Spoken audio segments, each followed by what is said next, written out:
High, hello everyone. Welcome back to my channel. मी Ashwini Ashu's lifestyle चॅनलमध्ये तुम्हा सगळ्यांचं मनापासून स्वागत करते.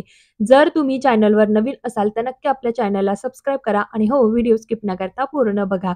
आज मी बाप्पांसाठी उकडीचे मोदक बनवणार आहे. त्यासाठीच एक मी नारळ आणलं होतं. त्याला छान फोडून त्यातलं जे काही खोबरं होतं ते काढून घेतलं. मिक्सरमधनं छान असं त्याला ग्राइंड करून घेतलं. दुसऱ्या बाजूला जे काही गूळ असतो तर त्याला पण कट करून घेतलं. तर विळीनेच मी त्याला असं कापून घेतलं. आता किचनवर जर इतका पसारा असला ना, तर मला काहीच काम सुचतच नाही. त्यामुळे म्हटलं आधी आपण हा पसारा जरा कमी करूया आणि माझी थोडीशी जी काही तयारी होती सारणाची ती झालेली होती. आता संध्याकाळची वेळ होती त्यामुळे मग स्वयंपाक पण बनवायचा होता. एका बाजूला स्वयंपाक, दुसऱ्या बाजूला उकडीच्या मोदकांची तयारी. तर असं माझं दोन्ही कामं बरोबरच चालू होते. आणि असं सगळ्याच जणी करत असतात. एका वेळी आपल्याला भरपूर कामं करण्याची सगळ्यांना सवयच झालेली आहे. आज स्वयंपाकामध्ये मी मेथीची भाजी बनवणार आहे. रस्सा मेथीची भाजी आणि मस्त राईस लावणार आहे. त्यानंतर पोळ्या माझ्या झालेल्या आहेत. तर आत्ताच इतकी फ्रेश ताजी-ताजी मेथीची भाजी घरी आली आणि म्हटलं चला आता याला लगेच निसूया आणि आज हिलाच बनवूया. कारण फ्रेश पालेभाज्या खायला ना खूप भारी लागतात त्या. म्हणजे त्या 2-3 दिवसानंतर थोड्याशा पिवळसर पण पडतात आणि जी एक टेस्ट असते ना फ्रेश भाजीची ती एक वेगळीच असते. म्हणून म्हटलं चला आज मेथीचीच भाजी बनवूया. आता तेल तापेपर्यंत मी तिकडे लगेच तांदूळ धुवून घेतले आणि इकडे तेल छान तापलं तर जिरं, मोहरी टाकली आणि त्यामध्ये ही जी काही फ्रेश मेथीची भाजी आहे ना, ती पण ॲड केली. श्लोकचं कंटिन्यू चालू होतं, "आज माझी मम्मी उकडीचे मोदक बनवणार आहे, उकडीचे मोदक बनवणार आहे." त्याला म्हटलं, "थोडं जवळून बोल." तर नाही, लगेच लाजायला लागला, नाही, नाही करायला लागला. अशी खूप सारी घाई जर असली ना, तर कधी-कधी माझ्याकडनं ना भाजीमध्ये मीठ टाकायचंच विसरून जाते. आत्तासुद्धा ना थोडा विसर पडला होता. पण एकदम त्या बरणीकडे लक्ष गेलं. म्हटलं नाही अजून आपण मीठ पण नाही टाकलेलं आहे. तर लगेच मीठ पण ॲड करून दिलं आणि शक्यतो जेव्हा मला उपवास असतो ना, तर त्या दिवशी हमखास असं होऊन जातं. कारण त्या दिवशी मग टेस्ट करता येत नाही भाजी. तर त्यावेळेस माझ्याकडनं नेहमी होतं, की मीठ टाकलं जातंय किंवा कमी टाकलं जातं. तुमच्या बाबतीत होतं का? होत असेल तर नक्की एक कमेंट करा. तर चला आता मी त्यामध्ये मीठ ॲड केलं, मिक्स केलं आणि दुसऱ्या बाजूला आता लगेच मी राईस पण लावून देणार आहे. 1 वर्षानंतर मी आज हे उकडीचे मोदक बनवणार आहे. त्यामुळे असं वाटत होतं ना, कसे मोदक बनले जातील आणि त्यामध्ये एखादं साहित्य, एखादं जे काही इन्ग्रीडियंट आहे ते नको विसरून जायला. तर त्यासाठीच मी ना सरिताज किचनची उकडीचे मोदकवाली जी काही रेसिपी आहे ना, तर ती बघून ठेवली, दुपारीच बघून ठेवली. तर माझ्याकडे ना जे काही खसखस आहे ना, तर ती नव्हती. पण आता ती मी रेसिपी बघितल्यामुळे मला कळलं, की आपल्याला याच्यासाठी खसखस पण लागणार आहे. कारण कसं होतं ना, 1 वर्षानंतर बनवणार, रेग्युलर आपण जेव्हा बनवतो, तर सगळं कसं आपल्या लक्षात राहतं. आता इतक्या दिवसानंतर बनवायचं म्हणजे विसर पडतोच. मग त्यामुळेच मी पटकन खाली गेली आणि खसखसचा एक छोटासा पॅक घेऊन आली. आता इथे मी कढईमध्ये ना तूप घेतलं, ते छान गरम होऊन दिलं. त्यामध्ये ओला खोबऱ्याचा जो काही किस होता ना, तो पण ॲड केला. आता याला मस्त मिक्स करणार, थोडंसं ब्राउनिश होऊन देणार आणि त्यानंतर मी त्याच्यामध्ये गूळ ॲड केला. गूळ पूर्ण मेल्ट होऊन आणि ड्राय होईपर्यंत त्याला आहे ना थोडं मिक्स करत राहायचं. तर इकडे हे सारण छान माझं बनत होतं आणि ती ही पूर्ण रेसिपी हे जे काही प्रमाण आहे, तर ते मी पूर्ण सरिताज किचनचंच फॉलो केलेलं आहे आणि त्यांचं प्रमाण मात्र अजिबात चुकत नाही. आणि खरंच इतक्या वर्षानंतर म्हणजे पूर्ण 1 वर्षानंतर मी हे मोदक बनवले, पण अजिबात चुकली नव्हती रेसिपी. छान, खूप छान असे मोदक बनले होते. पारीसुद्धा खूप छान बनली होती. अजिबात कोणत्याही बाजूला असे क्रॅक्स वगैरे गेले नव्हते. मस्त पारी पण जमली आणि मोदक पण खूप छान आणि टेस्टी झाले होते. आणि तर चला, आता हे माझं सारण इथे थोडंसं फ्राय झालेलं आहे. दुसऱ्या बाजूला मी पॅनमध्ये ना थोडी खसखस भाजून घेतली आणि नंतर त्याला सुद्धा मी ॲड करून घेतलं. आता वेलचीची पूडसुद्धा माझी संपली होती. तिला पण मग पटकन मी बनवून घेतलं आणि त्यामध्ये थोडंसं वेलचीची पूडसुद्धा मी ॲड केली. वेलचीची पूड मात्र सगळ्यात शेवट टाकायची सारणामध्ये. मग त्यामुळे त्याचा फ्लेवर जो असतो ना, तर तो तसाच टिकून राहतो. तर चला, आता मी इथे हे छान मिक्स करून घेते. आता माझं सारण जे आहे ना, ते पूर्ण छान व्यवस्थित बनलं गेलं. आता इकडे तांदळाच्या पिठाची उकडसुद्धा मी काढून घेते आणि त्यासाठी मी ना रुचिराचं उकडीचं मोदकवालं जे काही पीठ असतं, तर ते मी आणलेलं होतं, जे मी तुमच्याबरोबर लास्ट व्हिडिओमध्ये सुद्धा शेअर केलं होतं. पण लास्ट टाईम मी ओरिओचे मोदक बनवले आणि आज मात्र उकडीचे मोदक बनवायला घेतले. आता त्याचं प्रमाणसुद्धा मी वाटीनेच घेतलं. 1 वाटी आणि थोडंसं अर्धी वाटी नाही इतकं मी पीठ घेतलं आणि तेवढंच दूध आणि पाणी घेतलं. आता हे छान एका पातेल्यामध्ये ना उकळून घेणार. त्याला छान उकळ आली, की त्यानंतर मी त्यामध्ये थोडंसं मीठ आणि तूपसुद्धा ॲड केलं. आणि असं नवीन पदार्थ ट्राय करायला ना खरंच खूप भारी वाटतं. एक मनामध्ये चालू असतं, की कसं होणार, काय होणार, चुकलं तर किंवा नाही कोणाला आवडलं तर असं चालू असतं. पण तोच जर पदार्थ खूप टेस्टी आणि छान बनला, सगळ्यांना आवडला ना, तर सगळ्या मेहनतीचं फळ आपल्याला भेटल्यासारखं वाटतं. आणि तसंच इथं माझं एकदम मन लावून हे जे काही उकडीचे मोदक आहे ना, ते बनवायचं चाललं होतं. मनामध्ये कुठेतरी धाकधूक होती. पण मोदक मात्र टेस्टी छान बनले होते. सगळ्यांना आवडले मेन म्हणजे आणि मेन चुकलं सुद्धा नाही काही. त्याचा आनंद मला खरंच खूप होता आणि शक्यतो आमच्या घरामध्ये ना असे दुसरे पदार्थ शक्यतो कमी बनले जातात. मेन म्हणजे फक्त भाजी-पोळीकडेच जास्त असतं. आता हे तुम्हाला माहितीच आहे. मी तुम्हाला नेहमीच सांगत असते. त्यामुळे मी बाकी दुसरं काही जास्त ट्राय करतच नाही. नाही आवडत कोणाला, नाही खात तर मग काय करणार? पण त्यामुळे ना मग मला बाकीचे असे छान-छान पदार्थ बनवताच येत नाही. जरी बनवले तर कधीतरी मी बनवते. मग मला रेसिपी बघावी लागते. अरे यार! त्यामध्ये काय-काय टाकायचं होतं वगैरे असं बघून घ्यावं लागतं आणि नंतर मी ते ट्राय करते.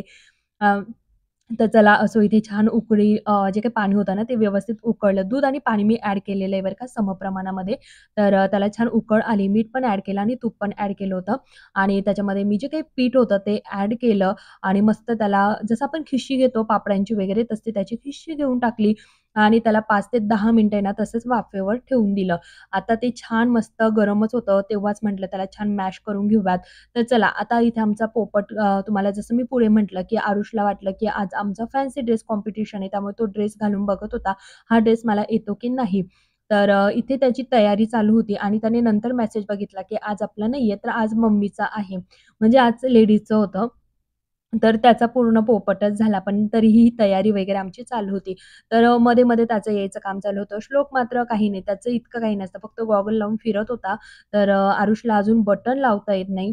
तर तेच मी लावून देत होते आणि पुन्हा वरती ब्लेझर घालून आला आणि आता लाव. तर आता माझ्या हाती ना मात्र पिठाचे होते. म्हटलं थांब थोडा वेळ. थोड्या वेळ थांब म्हटले, तर बघा त्याच्या चेहऱ्यावरचे एक्सप्रेशन बघितले ना, की लगेच गुस्सा येऊन गेला त्याला. पण चला जाऊ दे, गुस्सा आला तर आला. आता मला हे जे काही मोदक आहे ना, ते पटपट बनवायचे. कारण आता खाली सुद्धा जाण्याची वेळ झालेली आहे आणि जरा मी म्हटलं जसं जरा उशिराच मी मोदक बनवायला लागली. त्यामुळे माझी थोडीशी ना धावपळच होऊन गेली. आता ही उकड कशी बनली ना, ते मला चेक करून घ्यायचं होतं. तर चेक केलं तर पारी पण व्यवस्थित बनली गेली आणि त्याला जे काही बाजूने क्रॅक्स वगैरे होते ना, ते पण पडले नव्हते. म्हटलं चला आता आपले मोदक आहे ना, छानच बनणार. तर मी इथे ना 5 मोदक हाताने बनवले. त्यातला एक मोदक मात्र खूप छान बनला गेला, मस्त होता. आणि तोच मोदक मात्र मी बाप्पांना छान प्रसादामध्ये पहिला ठेवला होता, म्हणजे 1 नंबरला आणि नंतर बाकीचे मोदक ठेवले. जे काही बाकीचे मोदक होते ते मी मात्र साच्यानेच बनवून घेतले सगळे.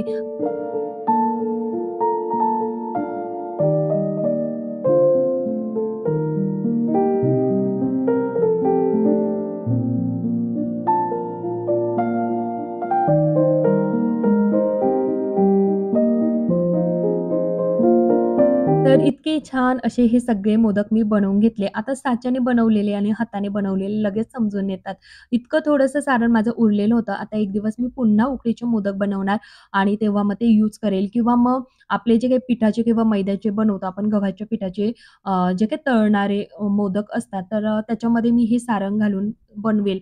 आता बघू उकडीचे बनवायचे की तसे बनवायचे आता ते मी नंतर ठरवेल. तर असे हे छान मोदक माझे हे जे आहे तर ते बनवून झाले. तर अर्धे मोदक मी वाफवून घेतले, अर्धे वाफवण्यासाठी ठेवले.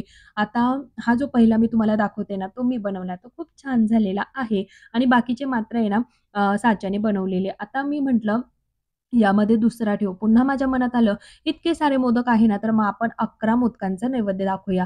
उकडीचे मोदक आणि त्यावर छान अशी तुपाची धार, एकदम यम्मी असे हे मोदक लागतात आणि त्या सगळ्या मोदकांवर मी इथे ना थोडं-थोडं तूप हे टाकून घेते आणि जेव्हा खायचं असतं ना, तेव्हा फोडून घ्यायचा.